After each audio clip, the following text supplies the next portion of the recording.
Hey guys, it's Ben back with my third reflection um, for the course. This week's theme is going to be the consumer buying process and kind of like the decision-making process. This was a major topic in this week's lecture, so I thought that'd be perfect for my reflection. So I'm going to start off with why people actually buy, like why do people consume? There's essentially two reasons: to stimulate a response and a needs assessment. So people people purchase something in the hopes of stimulating some kind of response with themselves. This could be a personal response, a psychological response, or environmental factors could lead them to making this kind of purchase decision. Also, a needs assessment. People buy for both practical and psychological reasons. These are also known as needs and wants. On one end, you have things they need for that rationally need, I guess, like soap, water, that kind of stuff. And then you have your wants, like you want like a new backpack for school or some new swag, like this Nike box logo shirt, which I thought was dope, but paid a lot too much money for it. Um, Moving on, so the potential consumer reacts in the following process. So you start with, oops, wrong button. You start with sudden awareness. So this is becoming aware of a product or something that you can consume, and you're like, oh, damn, I didn't think about it like that before. You then go to your knowing stage. So this is also known as the cognitive stage. This is where you gain information, collect information about it. Then you go on to your attraction stage. So this is where you're actually attracted to the product after you gain some information about it and you feel that you could utilize this product. So then once you get more information about the different types that you could get attracted to, you have your preference. So this could be like a different color of shirt. For example, this one came in black, but I liked the maroon. Um, just brands, uh, just your personal preference plays a part in it. And then lastly is the compartmental stage, also known as the consumption stage. This is actually purchasing and consuming the product. So moving on, this is a model of the consumer buying decision process. This is very similar to kind of what I just said. So essentially at the bottom, you have the whole process. You have your needs and wants evaluation, your information collection, then you evaluate that information in accordance with your personal needs, your psychological motivations, and the environmental standings of the society around you. And those all contribute to how you perceive that information that you've collected, which leads to your purchasing decision. So this, after you evaluated the information about the product you are thinking of consuming, um, this is when you decide if it's actually something that you're gonna consume. And then your post-purchase behavior. So this is after you bought it, after you've consumed it. So this is kind of like how you utilize that product or how you feel about purchasing that product afterwards. So we're going to bring in some real life examples of the consumer buying decision process. So in my context, I guess, or the context of any university student, alcohol is kind of like a major thing for us. So I looked at a bunch of sponsorship with sports teams and alcohol companies and how that affected my consumer decision process when buying different types of alcohol or just buying any type of alcohol. So first and foremost is the NFL 100 cans. So it's the 100th year anniversary of the NFL as a league. So they came out with this partnership with Budweiser. They've done lots of partnerships in the past with specialized cans and stuff, but this one is just classic logos of various teams. Uh, Me personally, Budweiser is my favorite. Like Budweiser is my go-to. I'm a big beer guy.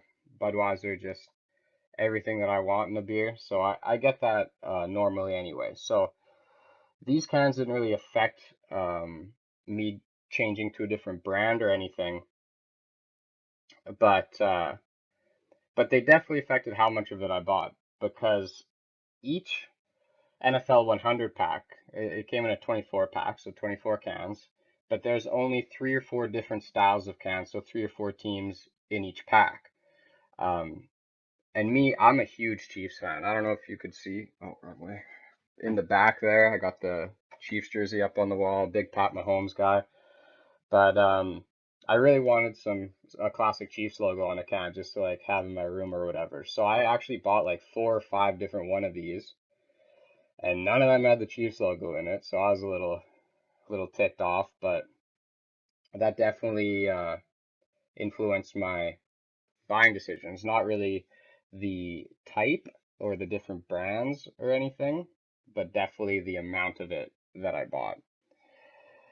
Moving onward, here we have another promotion on beer um, that I partook in, and this one definitely, I regretted it. My first purchase behavior was not satisfied. So this one, as you can see here, if you bought a 24 pack of Coors Light, you got your choice of a championship Raptors tee. So I thought that was pretty cool. I was like, oh, well, those look like pretty nice shirts. Like, need some beer, might as well get Coors Light. Because I evaluated the information about, I could buy normal Bud, like Budweiser, but I won't get any extra additives out of it. But then I have this other beer I could get, this Coors Light, and I get a free t-shirt. Like, is a no-brainer for me. So I switched brands to Coors Light, which I've never really drinking before. And then that weekend when I was drinking it, it was horrible. Like I still have half this 24 from a while ago, and I don't think it's going anywhere anytime soon. So that's a case of where just like the association with the Raptors made me associate with that brand a lot more, and it made me go pick a beer that I normally wouldn't pick.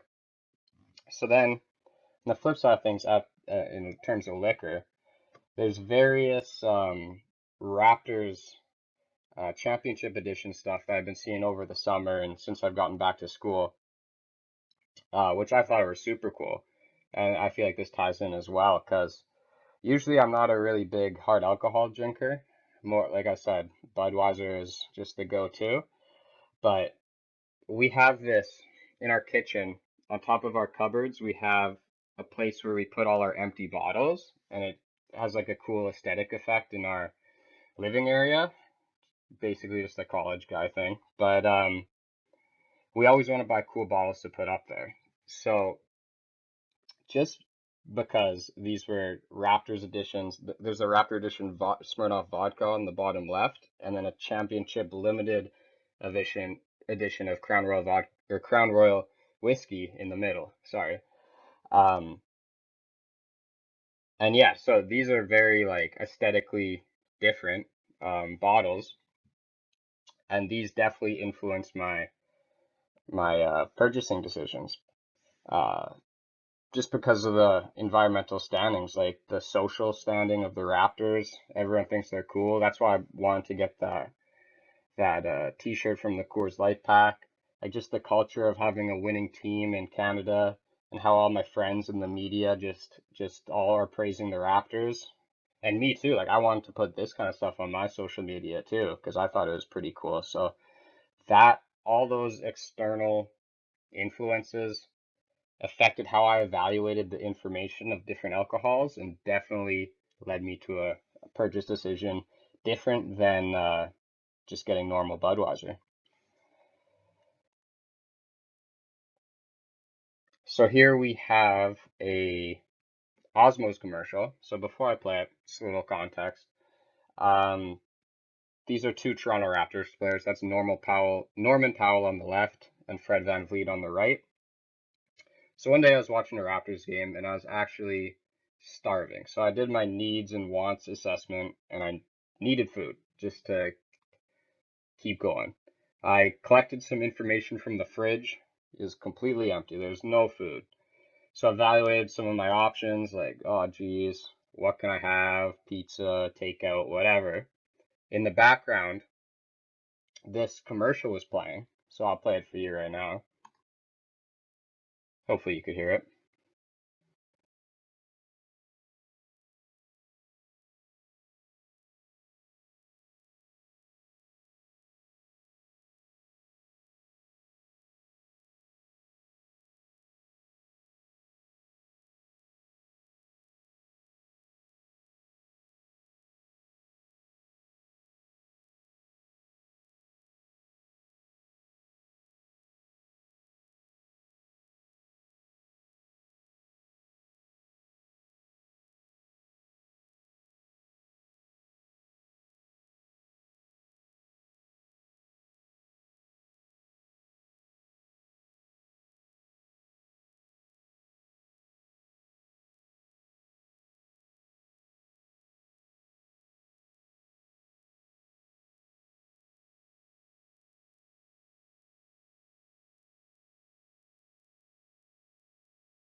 Hey, sorry, just a quick little intermission here. So, when I came back to edit and export this to YouTube, I found that I wanted to play the video clip in the video, but it wouldn't allow me to export it in that manner. So I created a separate playlist on my YouTube channel of all the videos that I do include for reference. So if I could ask you to pause this right now and then go into my playlist on my YouTube channel of referenced YouTube videos and play the Osmos commercial, and then come back and continue this reflection.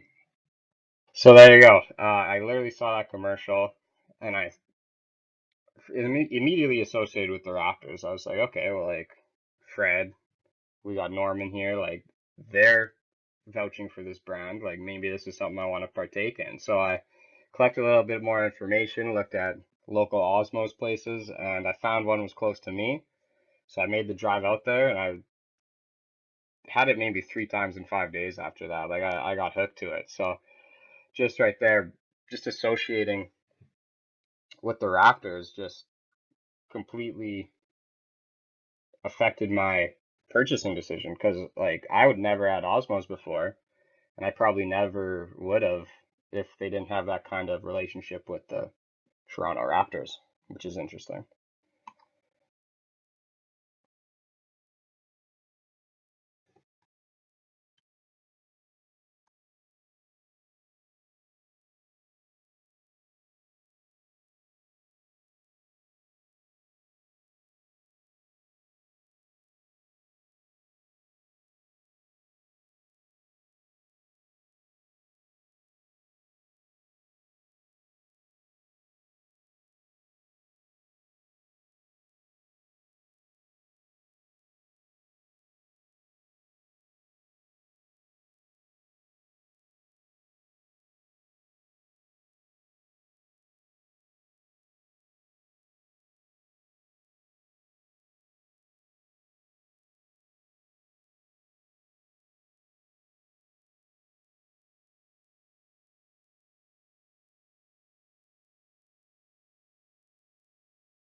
So my next artifact has a lot to do with Patrick Mahomes here, and his endorsement deal with Oakley's.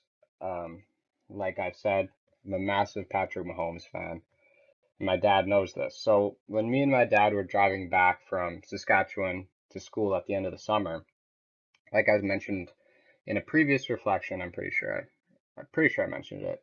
We stopped in Green Bay to see a Packers preseason game, and they just so happened to be playing the Chiefs, my favorite team, with Patrick Mahomes.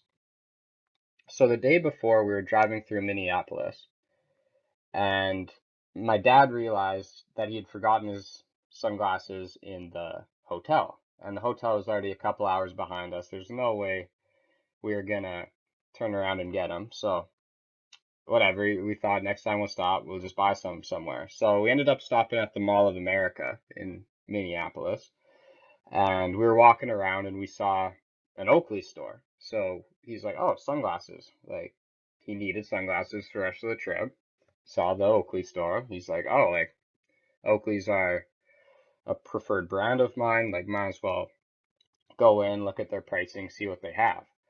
So we walk in, and immediately the first thing I see is like a full like life-size picture of Patrick Mahomes with like all his custom sunglasses around him, and his specific line are like the gigantic, like almost like ski goggle looking ones. These ones actually aren't too bad in the picture, but some of the other ones in his line are a little questionable. But and they're super pricey compared to like typical Oakleys. So my dad's looking around the store, and then he sees me looking at the Patrick Mahomes sunglasses, and the next day was the day we were going to Green Bay for the game, and he was like, "Oh well, how cool would it be if I was looking like Patrick Mahomes while I was looking at Patrick Mahomes?" Or he said something like weird like that, and I was like, "Ha, like that's funny, like okay, Dad, like whatever." And I thought he was just gonna go buy a normal pair of sunglasses, but then he goes up and buys a super expensive pair of Patrick Mahomes line sunglasses, and I'm like, geez, like, what are you doing? And he's like, well, we only got this one chance that I'll probably ever see Patrick Mahomes, and I think it's funny. You think it's funny, like,